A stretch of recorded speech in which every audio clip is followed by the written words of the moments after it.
बिस्मिल्लाहिर्रहमानिर्रहीम। अस्सलाम वालेकुम स्टूडेंट्स, उम्मीद आप सब खैरियत से होंगे। टुडे हमारा जो है लेक्चर इंटरनेशनल बिज़नेस पे है। तो सबसे पहले हम जो है चैप्टर 1 जो इसका है ग्लोबलाइजेशन, उस पर जाने से भी पहले हम बिज़नेस के टर्म को समझ लेते हैं कि बिज़नेस होता क्या है, किसे कहते हैं बिज़नेस। तो आपको पता है कि कोई भी legal activity, any legal activity which is undertaken for the purpose of earning profit, कोई भी ऐसा काम, कोई भी ऐसा कानूनी काम जो कि आप मुनाफा कमाने के लिए करते हैं, उसे हम बिज़नेस कहते हैं। ठीक है। बाज़ लोग सिर्फ इतनी डेफिनेशन करते हैं कि कोई भी काम जो आप मुनाफा कमाने के लिए कर रहे हैं वो बिज़नेस है। ऐसा नहीं है। बहुत सारे काम ऐसे हैं जो हम मुनाफा कमाने के लिए करते हैं, ट्रेडिंग कर रहे होते हैं, लेकिन वो बिज़नेस नहीं कहलाते। तो बिज़नेस होने के लिए ज़रूरी क्या चीज़ है? कोई भी काम जो आप कर रहे हैं वो मुनाफा कमाने के साथ साथ जो है वो कानूनी भी होना चाहिए, लीगल होना चाहिए। अगर कोई काम लीगल भी है, उसके साथ फिर आप जो है उसमें अर्निंग कर रहे हैं प्रॉफिट, देन हम उससे जो है बिज़नेस कह सकते हैं। ठीक है। अब उसमें जो है बिज़नेस के बाद इंटरनेशनल बिज़नेस से क्या मुराद, कि जो बिज़नेस आप इंटरनेशनली करते हैं। एक तो बिज़नेस होता है ना लोकल बिज़नेस, जो कि आप विद इन कंट्री जो है आप दूसरे सिटीज़ के साथ या एक शख्स दूसरे शख्स के साथ कर रहा होता है विद इन कंट्री, एक ही मुल्क के अंदर रहकर, उसको हम लोकल बिज़नेस कहते हैं। इंटरनेशनल बिज़नेस क्या होता है जी? उसमें हम जो है दूसरे लोगों के साथ, जो दूसरे मुल्कों में हैं, एक कंट्री दूसरे कंट्री के साथ, ये जैसे हम इंपोर्ट एक्सपोर्ट की बात करते हैं, ठीक है, तो ये इंटरनेशनल बिज़नेस में आ जाता है। ठीक है। अब इसमें जो है इंटरनेशनल बिज़नेस के हवाले से हम इसको स्टडी करेंगे। पूरे जो टॉपिक्स हैं, चैप्टर्स हैं वो इसी इंटरनेशनल बिज़नेस के ऊपर हैं। तो सबसे पहला चैप्टर हमारे पास है ग्लोबलाइजेशन का। ग्लोबलाइजेशन की जो टर्म है वो कोई ऐसी ख़ास टर्म नहीं कि जिससे आप नावाकिफ़ हों। ठीक है। इससे सब लोग वाकिफ़ हैं, और आजकल दुनिया जो है वो एक ग्लोबल विलेज बन चुकी है। तो सबसे पहले जो है व्हाट इज़ ग्लोबलाइजेशन। ठीक है। ग्लोबलाइजेशन से क्या मुराद है? The word is toward an interdependent integrated global economic system. आज हम दुनिया की अगर बात करते हैं तो ये इंटरडिपेंडेंट है, मतलब एक बंदा दूसरे पे डिपेंड कर रहा है। बिजनेस की बात कर लें तो एक बिजनेसमैन दूसरे बिजनेस पे डिपेंड कर रहा है। ठीक है। और इंटीग्रेटेड क्या होता है कि मतलब छोटे छोटे अज्जा को जब आप मिला देते हैं तो एक बड़ा मुरक्कब बन जाता है। तो ये इंटीग्रेटेड भी है सिस्टम हमारा, जो ग्लोबल इकोनॉमिक सिस्टम, और इंटरडिपेंडेंट भी, यानी कि एक बंदा दूसरे पर डिपेंड कर रहा है। ठीक है। अगर हम बिज़नेस की बात करते हैं तो बिज़नेस में आपको पता है कि हम रॉ मटेरियल से स्टार्ट करते हैं। रॉ मटेरियल हम परचेज़ करते हैं, उसके बाद जो है हम उसमें फैक्टर ऑफ प्रोडक्शन सारे होते हैं आपके, लैंड, लेबर, कैपिटल। ठीक है। और उसके बाद ऑर्गेनाइजेशन। तो ये तमाम फैक्टर्स का इस्तेमाल हो रहा है। अब ये सारा का सारा जो है एक ही बंदा नहीं कर सकता कि रॉ मटेरियल भी खुद बनाए या निकाल ले वो। ठीक है। उसके बाद जो है वो फैक्ट्री भी खुद लगाए, उसके बाद वो ट्रेडिंग भी खुद करे उसकी। ठीक है। फिनिश गुड से आकर उसके बाद मार्केटिंग भी खुद करे, ऐसा नहीं हो सकता। ये बेसिकली डिफरेंट डिपार्टमेंट्स हैं। ठीक है। हर कंपनी अपना काम कर रही है। एक कंपनी का काम क्या है? रॉ मटेरियल निकाल के देना, ठीक है, और आगे सप्लाई करना। और जो मैन्युफैक्चर कर रहे हैं उसको आगे फिनिश गुड्स में कन्वर्ट कर रही है, वो अलग कंपनी है। ठीक है।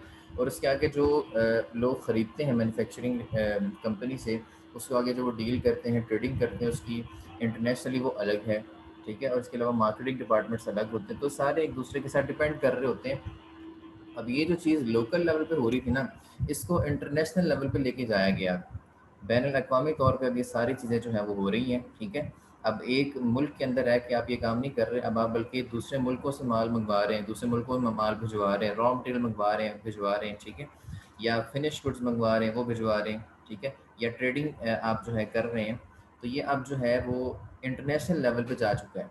बात समझ आ गई? तो इसमें हम जो है डेफिनेशन इसकी यही है कि globalization refers to the shift toward a more integrated and interdependent world economy including two facets. ठीक है। कि ग्लोबलाइजेशन क्या है, कि ये आपने इसमें क्या करना है, शिफ्ट कर देना है towards more integrated and interdependent world. ठीक है। एक ऐसी दुनिया में चले जाना है जहाँ पे तमाम लोग एक दूसरे के ऊपर मुनहसर हैं, एक दूसरे के ऊपर इन्हिसार कर रहे हैं। ठीक है।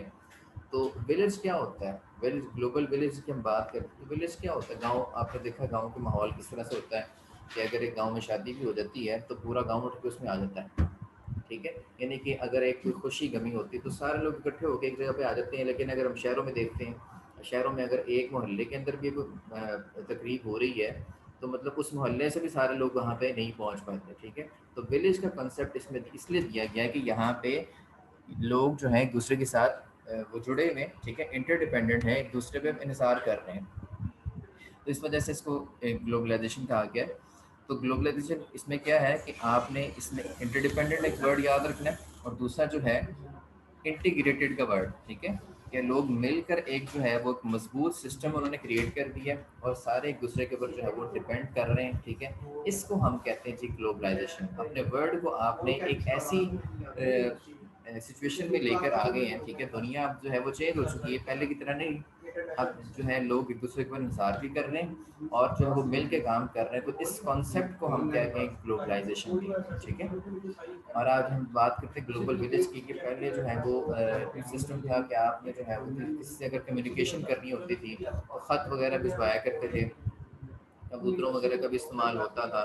तो कई दिनों बाद जाके, हफ्तों बाद जाके आपको ख़त मिलता था, ठीक है, या उसका जवाब आप देते थे। तो ये अब इस तरह से सिस्टम नहीं रहा, ग्लोबल विलेज बन चुका है कि आप जो है इसमें एक दूसरे के साथ बड़ी जल्दी कम्युनिकेशन कर लेते हैं, ठीक है। एक दूसरे के साथ आप जो है वो बहुत जल्दी उसको मैसेज भेज सकते हैं, मैसेज मंगवा सकते हैं, तकरीर कर सकते हैं, ठीक है। तो ये इसमें जो है ग्लोबलाइजेशन का कॉन्सेप्ट है। इसमें फर्दर टू आ जाती है, ग्लोबलाइजेशन ऑफ मार्केट्स है, ठीक है, और दूसरा जो है वो ग्लोबलाइजेशन ऑफ प्रोडक्शन है। तो फर्स्ट वन इसमें है जी ग्लोबलाइजेशन मार्केट्स। मार्केट्स की अगर हम बात करें, कॉन्सेप्ट आपका वही है कि इसमें जो है एक दूसरे के ऊपर डिपेंड किया जा रहा है, ठीक है। लोग मिल के काम कर रहे हैं और एक दूसरे के ऊपर जो है वो डिपेंडेंट है। ग्लोबलाइजेशन ऑफ मार्केट से मुराद क्या है, refers to the merging of historically distinct and separate national markets into one huge global market place, ठीक है। अब पहले जो छोटी छोटी मार्केट्स थी, ठीक है, पहले छोटी छोटी मार्केट्स थी, वो अब मिलके जो है एक बड़ी नेशनल मार्केट्स बन गई, ठीक है। एक ह्यूज ग्लोबल मार्केट प्लेस बन के जहाँ पे बहुत सारे लोग जो है वो शामिल हैं, बहुत सारे लोग जो है उसमें इन्वॉल्व हैं और एक दूसरे के साथ वो ट्रेडिंग कर रहे हैं, एक दूसरे के साथ जो है वो कारोबार कर रहे हैं। यानी कि जो आपकी मार्केट्स थी, सेपरेट मार्केट्स थी ना, छोटी छोटी मार्केट्स, वो मिल के एक बड़ी मार्केट, नेशनल मार्केट्स में वो चेंज हो चुकी हैं, ठीक है। अब लोग जो है वो अलग से अपना काम नहीं करते, बल्कि लोगों के साथ मिल के काम कर रहे हैं और एक मार्केट जो है वो दूसरी मार्केट के साथ जो है वो लिंक्ड है। फॉर एग्जांपल एक मार्केट है जहाँ पे सारे लोग चीज़ें बनाने वाले हैं, ठीक है, और एक मार्केट है जहाँ पे लोग बनी बनाई चीज़ें सेल करने वाले हैं, ठीक है। और एक इस तरह की मार्केट्स जो हैं वो आपस में लिंक्ड हो चुकी हैं, ठीक है। अब काम जो है वो डाइवर्ट हो चुका है, अब काम जो है उसकी डिवीजन हो चुकी है, ठीक है। एक बंदे का काम अगर बनाना है तो वो लिंक मेंटेन करेगा अपने उस बंदे के साथ जो उसकी उसको आगे उसकी ट्रेडिंग करेगा और उसको जो है आगे उसकी मार्केटिंग करेगा और इंटरनेशनल लेवल पे लेके जाएगा। इस तरह से मार्केट्स आपस में जो है वो लिंक्ड हो चुकी हैं। और इस तरह से एक फ़ायदा ये भी होता है कि जब आप एक दूसरे के साथ मार्केट्स जब लिंक होती हैं तो आपको जो है कॉस्ट बेनिफिट एनालिसिस करने का भी मौका मिलता है। आपको पता लगता है कि कौन सी चीज़ जो है वो कहाँ से और कितनी सस्ती मिल सकती है, ठीक है, और चीज़ कहाँ पे महंगी बिक सकती है, कहाँ इसकी डिमांड एंड सप्लाई के हवाले से आपको पता लगता है, ठीक है। तो ये सारी चीज़ें जो है वो ग्लोबलाइजेशन मार्केट्स की वजह से ही हैं, ठीक है। इसमें instead there is a global market, तब इसमें होता क्या है जी कि falling trade barriers make it easier to sell globally, ठीक है। अब इसमें क्या होता है जी कि बैरियर्स वगैरह को ख़त्म किया जाता है, जो रुकावटें होती हैं उनको ख़त्म किया जाता है। तो इससे ईजीनेस हो जाती है। ईजी किस तरह से आप इसको सेल ग्लोबल, मतलब इसको आप जो है वो ग्लोबल लेवल पे जाके सेल कर सकते हैं, ठीक है। ज़ाहिर बात है जब बैरियर्स कम होंगे, रुकावटें कम होंगी, ठीक है, तो आपके लिए इसको इंटरनेशनली जो है वो सेल करना आसान हो जाएगा, ठीक है।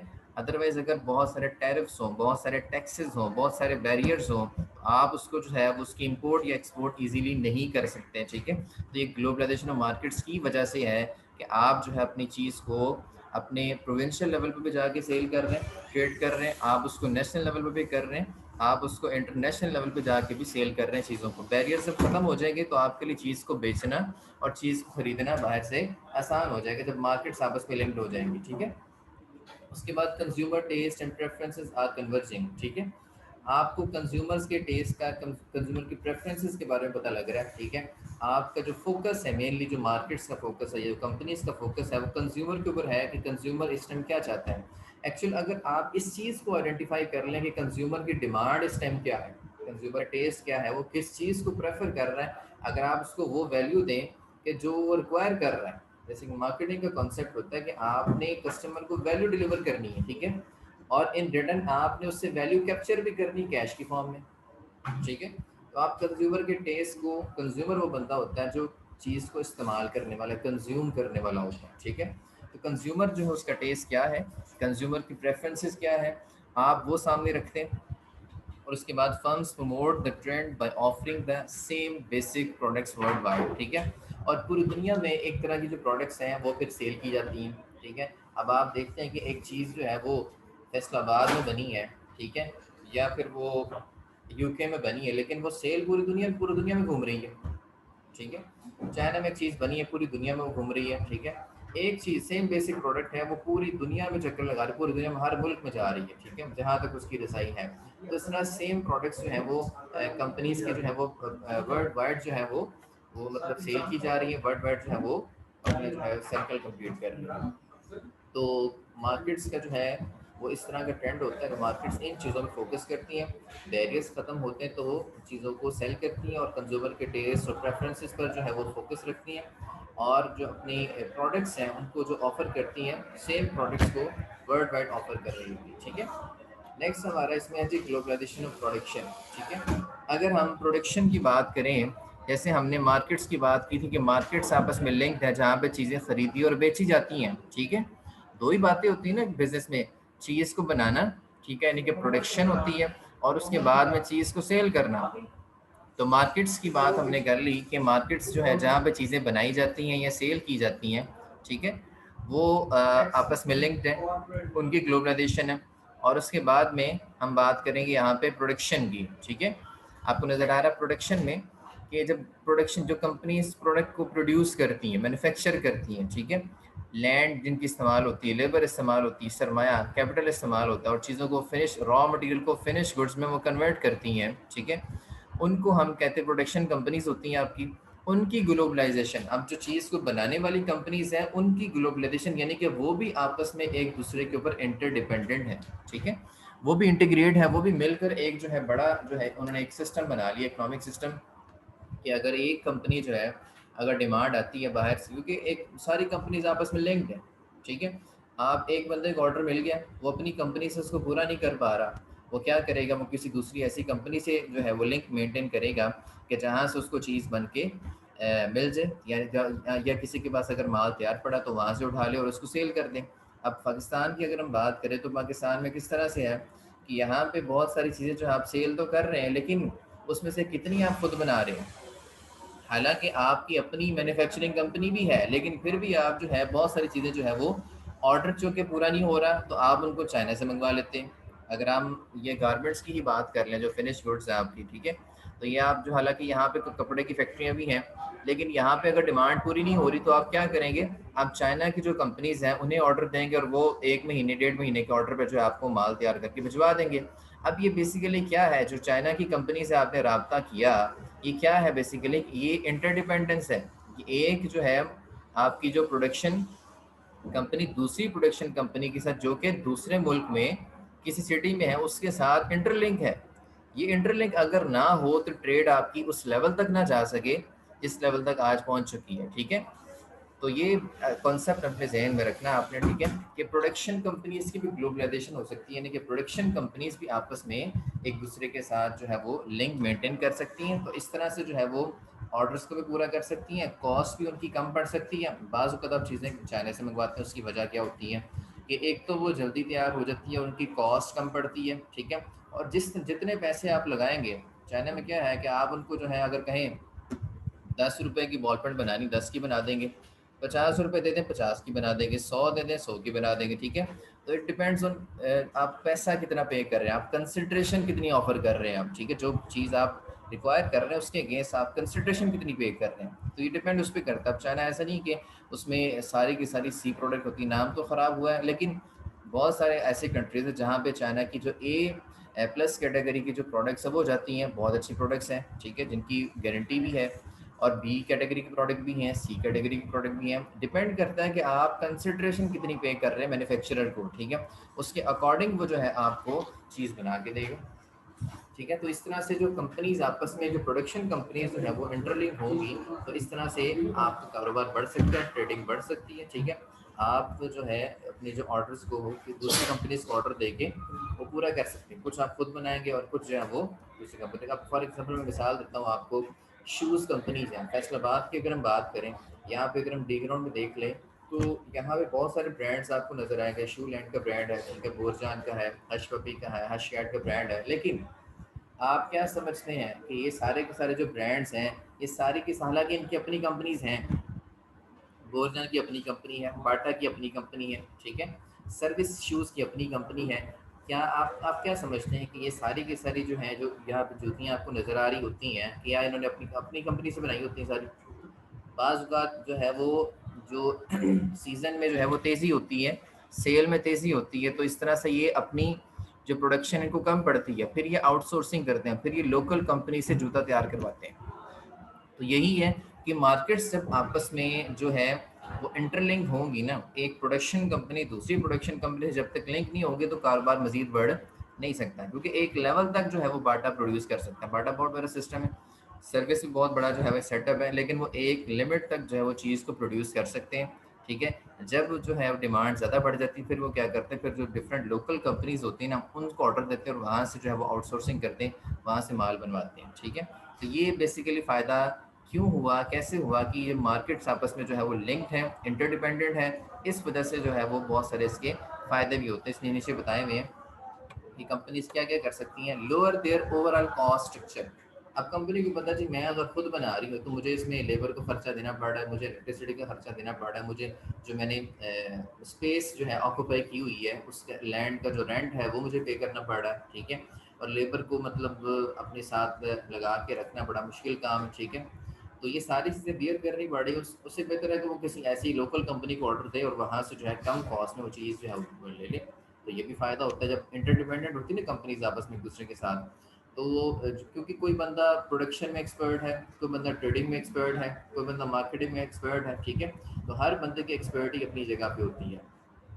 तो जब तक ये मार्केट्स और प्रोडक्शन कंपनीज आपस में इंटरलिंक नहीं होंगी, इंटरडिपेंडेंट नहीं होगी, तो आपका कारोबार बढ़ नहीं सकता, क्योंकि हर बंदे को दूसरी कंपनी के साथ काम पड़ना ही पड़ना है, ठीक है। प्रोडक्शन वाले को ट्रेडिंग के साथ, ट्रेडिंग वाले को प्रोडक्शन के साथ, ठीक है। माल आएगा तो उसको आगे आप सेल कर सकते हैं। तो उसमें फ़ायदा क्या क्या होता है, एक तो कॉस्ट कम हो जाती है, ठीक है। ओवरऑल कॉस्ट जो है वो प्रोडक्शन की कॉस्ट जो है वो उसमें लैंड की कॉस्ट रेंट की फॉर्म में, लेबर की कॉस्ट वेजेस की फॉर्म में, ठीक है। और कैपिटल की कॉस्ट की फॉर्म है, कॉस्ट ऑफ कैपिटल जिसे आप कहते हैं। पहली बात, आपने अगर कोई पैसा लगाया है, ठीक है, अगर वो लोन लिया कहीं से तो आपको उसके अगेंस्ट इंटरेस्ट भी तो पे करना पड़ेगा। हाँ, अगर ऐसा है तो फिर भी तो बाउंड है ना पैसा। तो इस हवाले से जो है हम इसको देख रहे होते हैं। कंपनीज कैन, अब इसमें सबसे पहले जो है वो कॉस्ट जो है उसको कम किया जा सकता है, ठीक है, इस तरह से। नेक्स्ट है इम्प्रूव द क्वालिटी और functionality of their product offering, ठीक है। इस तरह से आप जो है प्रोडक्ट की जो क्वालिटी है, फॉर एग्जांपल अगर हम बाटा की मिसाल ले लें कि बाटा के पास ऑर्डर ज़्यादा आ गए हैं, ठीक है, या उसकी जो सेल ज़्यादा हो रही है, तो अब उसके ऊपर एक बर्डन है कि फौरी तौर पे जो है वो माल बना के अपने जो आउटलेट पे शो करे, ताकि जो कंज्यूमर्स हैं, कस्टमर्स को सेल किया जा सके। अगर वो जल्दी तेज़ी में माल बनाएगी सेल की खातिर, हो सकता है माल उस क्वालिटी का ना बन सके जिस क्वालिटी का कस्टमर बाटा से एक्सपेक्ट कर रहे हैं, ठीक है। इस तरह से जल्दी जल्दी में जो है वो एक इमेज ख़राब हो सकता है। तो क्वालिटी को इम्प्रूव करने के लिए जो है वो मार्केट्स आपस में इंटरलिंक होती हैं। अगर डिमांड बढ़ती है तो वो दूसरे के साथ जो है वो राब्ता कायम करके वहाँ से जो है माल ऑर्डर को तैयार भी करवा सकते हैं, ठीक है, और डिफरेंट क्वालिटी का माल ऑफर कर सकती हैं। क्वालिटी भी इम्प्रूव होती है, कॉस्ट भी कम होती है। नेक्स्ट हम बात कर लेते हैं वो कौन से इंस्टीट्यूशंस हैं जो कि मतलब इस सिस्टम को ग्लोबलाइज करने में हेल्प कर रहे हैं, ठीक है। सबसे पहले जो हम बात करते हैं जी, आपके पास institution general agreement on tariff and trade, GATT का इदारा है, ठीक है। वर्ल्ड ट्रेड ऑर्गेनाइजेशन है, नाम सुना हुआ आपने, इंटरनेशनल मॉनेटरी फंड है, वर्ल्ड बैंक है और यूनाइटेड नेशन। ये सारे के इदारे जो हैं ये मतलब इसी के ऊपर काम कर रहे हैं। क्या काम कर रहे हैं? Institutions are needed to help manage regulate and police the global market place. अब इस ग्लोबल मार्केट प्लेस को मैनेज करने के लिए, इसको फीड देने के लिए, इसको इसकी हेल्प करने के लिए कोई ना कोई सिस्टम तो चाहिए ना। तो वो कौन से ऐसे इदारे हैं जो कि मार्केट्स को ग्लोबलाइज करने के लिए या प्रोडक्शन कंपनीज को ग्लोबलाइज करने के लिए जो हेल्प कर रहे हैं? तो ये नीचे सारे दिए हुए हैं। इसके बाद promote the establishment of multinational treaties to govern the global business system, ठीक है। आपको पता है जब एक सिस्टम चलता है ना, सिस्टम जब बनता है तो वो उसके पहले जो है वो सिस्टम के कुछ रूल्स एंड रेगुलेशंस होते हैं, कुछ मायदे होते हैं, ठीक है। अब एक मुल्क दूसरे मुल्क के साथ जो तिजारत कर रहा है, ट्रेडिंग कर रहा है, ज़ाहिरी बात है कि उस मुल्क के साथ आपका कोई ना कोई मायदा हुआ होगा।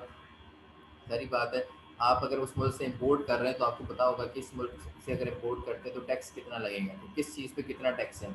तो मुल्कों के आपस में मुआहदे होते हैं, टैक्सेस को कम किया जाता है ताकि मुल्कों के आपस में जो ट्रेडिंग है वो बहुत ज़्यादा हो जाए। फॉर एग्जांपल अगर चाइना की मिसाल ले रहे हैं, अगर पाकिस्तान इस टाइम चाइना पे हर प्रोडक्ट पे जो है वो मतलब 50% टैक्स अप्लाई कर दे, 50% हर प्रोडक्ट पे टैक्स अप्लाई हो जाए, तो आपके ख्याल में कोई बंदा चाइना से प्रोडक्ट मंगवाएगा? कोई कभी नहीं मंगवाएगा, ठीक है। तो ये जो इदारे हैं ये इसी चीज़ के ऊपर काम कर रहे हैं। इन्होंने क्या करना होता है कि मुल्कों के जो आपस में मतलब मुआहदा हो, ठीक है, और उसमें जो है ऐसी शराइत रखी जाएँ जो के लिए ख़रीदने वाले और बेचने वाले दोनों के लिए जो है वो कन्वीनियंट हो, ठीक है, उन दोनों को उसमें आसानी हो। जितनी आसानी होगी तिजारत में, उतने ही आपका जो इंटरनेशनल बिजनेस है वो आगे ग्रो करेगा, ठीक है। तो ये इदारे इसी चीज़ के ऊपर काम कर रहे हैं। ट्रीटीज़ होती हैं बेसिकली मुआहदे, जो इंटरनेशनल जो ट्रीटीज़ होती हैं, मुआहदे होते हैं मुल्कों के दरमियान, ताकि हम जो है इस ग्लोबल सिस्टम को, बिजनेस सिस्टम को आगे मज़ीद ग्रो कर सकें, मज़ीद बढ़ा सकें, इसमें हम बूझ ला सकें। अब इसमें जो है general agreement on tariffs and trade, के टैरिफ्स बेसिकली टैक्सेस की बात हो रही है।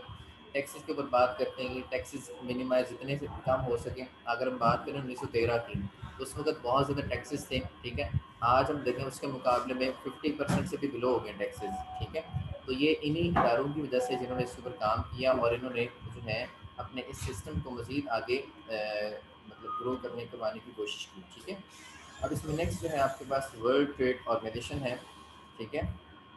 ये भी इसी के ऊपर काम कर रहा है। इंटरनेशनल मॉनिटरी, इन सबको हम वन बाय वन डिस्कस करते हैं। वर्ल्ड बैंक है, यूनाइटेड नेशन, ठीक है।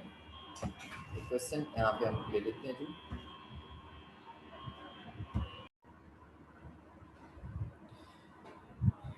जी नेक्स्ट स्टूडेंट, इसमें हम जो है वो देखते हैं जी कि नेक्स्ट वो क्या कह रहे हैं जी। ग्लोबल इंस्टीट्यूशन, सबसे पहले बात करता है जो वर्ल्ड ट्रेड ऑर्गेनाइजेशन की, ठीक है। लाइक इट्स प्रीडिसेसर गैट, ठीक है, यानी कि गैट इससे पिछला था जो सबसे पहला हमने पढ़ा, general agreement on tariffs and trade, ठीक है।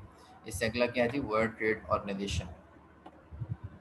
इसमें क्या है जी, इसका मकसद क्या होता है, policies the world trading system, जो दुनिया में इस टाइम तिजारत का सिस्टम चल रहा है, ठीक है, उसके हवाले से पॉलिसीज बनाना, मेंटेन करना उनको, ठीक है। नेक्स्ट क्या है, make sure that nation state adhere to rules laid down in the trade treaties, ठीक है। और इस चीज़ को भी कंफर्म करना कि जो रियासत है, जो अकवाम है, कौमें हैं, वो इनके बनाए हुए रूल्स एंड रेगुलेशन जो लेड डाउन ट्रीटीज़ में, माहिदों में जो रूल्स लिखे हुए हैं, क्या जो मुल्क WTO के जो मेंबर्स हैं, ठीक है, क्या वो तमाम मुल्क जो WTO ने ट्रीटीज़ बनाई, मुआहदे लिखे हैं, उन पर अमल दरामद कर रहे हैं कि नहीं कर रहे हैं। इस चीज़ को भी ये मतलब मॉनिटर करेंगे, इस चीज़ को भी देखेंगे कि हमने जो रूल्स बनाए हैं, क्या जो मुल्क हमारे मेंबर्स हैं, हमारे मेंबर्स उन चीज़ों पर अमल अमल कर रहे हैं कि नहीं कर रहे हैं, उन चीज़ों पे इम्प्लीमेंटेशन कर रहे हैं कि नहीं कर रहे, ठीक है। अगर नहीं कर रहे तो एट द एंड क्या होगा, फिर उसको अपनी मेंबरशिप से निकाल देंगे, ठीक है। एट द एंड अगर वो मतलब उसको वार्निंग दी जाएगी, उसको कहा जाएगा कि आप जो है इस सिस्टम को बेहतर करें। अगर वो नहीं करता तो आखिरकार उसके साथ क्या होगा, उसको फिर उस सिस्टम से एक वक्त आएगा, उसको निकाल दिया जाएगा। अगर वो बार बार जो है उनके खिलाफ जाएगा ना, उनकी पॉलिसीज़ के, उनकी ट्रीटीज़ के खिलाफ जाएगा, तो एट दैन वो एक दिन उस सिस्टम से निकल जाएगा, ठीक है, उसमें उस इदारे का मेंबर नहीं रहेगा, जैसे कि WTO है।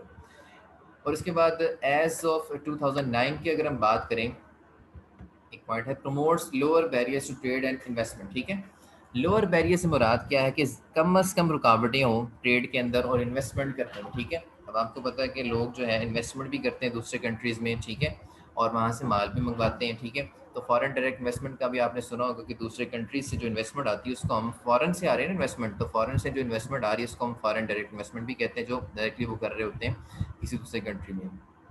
और इसके अलावा जो है बैरियर्स की बात कर रहे हैं कि जितनी कम से कम रुकावटें होंगी, ठीक है, उतना ही तिजारत जो है मज़ीद आगे बढ़ेगी, ठीक है। जितने आप टैक्सेस बेसिकली एक रुकावट है ना, ठीक है। आपने 100 किस्म के टैक्सेस, कस्टम टैक्स लगा दिया, एक्साइज ड्यूटी लगा दिया, आपने वॉरफिश लगा दिया, आपने आपने अदर टैक्सेस लगा दिया, आपने स्पेशल टैक्स लगा दिए, ठीक है, मतलब 10-100 किस्मों के आपने टैक्स लगा दिए। अब ये बेसिकली सारे क्या है, रुकावटें, ठीक है, जो कि एक बिजनेसमैन को कोई चीज़ मंगवाने से पहले 10 दफ़ा सोचना पड़ता है कि मुझे इसके ऊपर इतना कुछ पे करना पड़ रहा है, तो मैं क्यों इसको मंगवाऊँ वहाँ से, ठीक है। वो सोचेगा फिर मैं ऐसी जगह से मंगवाऊँ जहाँ पे ये टैरिफ बैरियर जो है वो कम हो। अगर हम 2009 की बात करें, 153 members Nations collectively announce for 97 of world trade.